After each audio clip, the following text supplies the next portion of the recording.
Today we're going to talk about a moment in history that felt like the future, a time when people truly believed the internet had changed everything forever, a time when making money online seemed almost too easy to be real. And then, in a matter of months, it all collapsed. This is the story of the dot-com bubble. In the late 1990s, the internet was still new to most people. Slow, confusing, limited. But inside a small part of the world, something very different was happening. A belief started to grow that the internet wasn't just a tool, it was the next economy. And when people believe they've found the next big thing, history usually repeats itself. Gold rushes, real estate booms, stock market frenzies. This was no different suddenly. Investors were everywhere. Venture capital firms began throwing money at anything with a website. And that's the key detail. It didn't even matter if the company was profitable. It didn't matter if it had a working business model. Sometimes, it didn't even matter if it had a real product. If it had .com in the name, it felt valuable. And value attracts money. And money attracts more money. For a while, it felt like nothing could go wrong. Startups were going public with almost no revenue. Stock prices were doubling, sometimes tripling, in days. People who worked at tech companies suddenly became millionaires on paper, and everyone started to believe the same thing. This time is different. But that phrase is usually the warning sign. There was one question almost nobody wanted to answer. How exactly are these companies making money? And even when the answer was unclear, it didn't stop anything. Because at that time, belief was stronger than logic, and speculation was stronger than reality.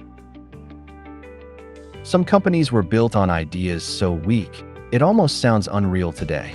A website that sold pet supplies at a loss. A company that delivered groceries without profit.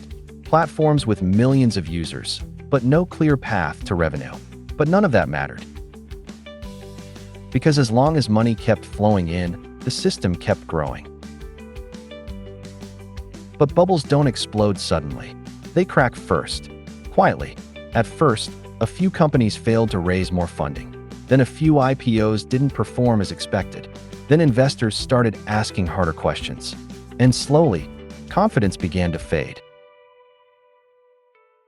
Confidence is everything in a bubble. And once it starts to break, everything changes. Investors stopped investing as freely. Funding dried up.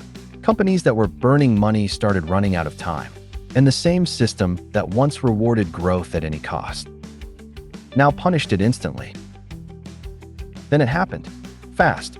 Mass layoffs. Stock prices crashing. Companies disappearing almost overnight. Firms that were once worth billions became worthless in months. The belief that the internet changes everything was still true, but not in the way people expected. Silicon Valley didn't die, but it changed. A lot of companies vanished.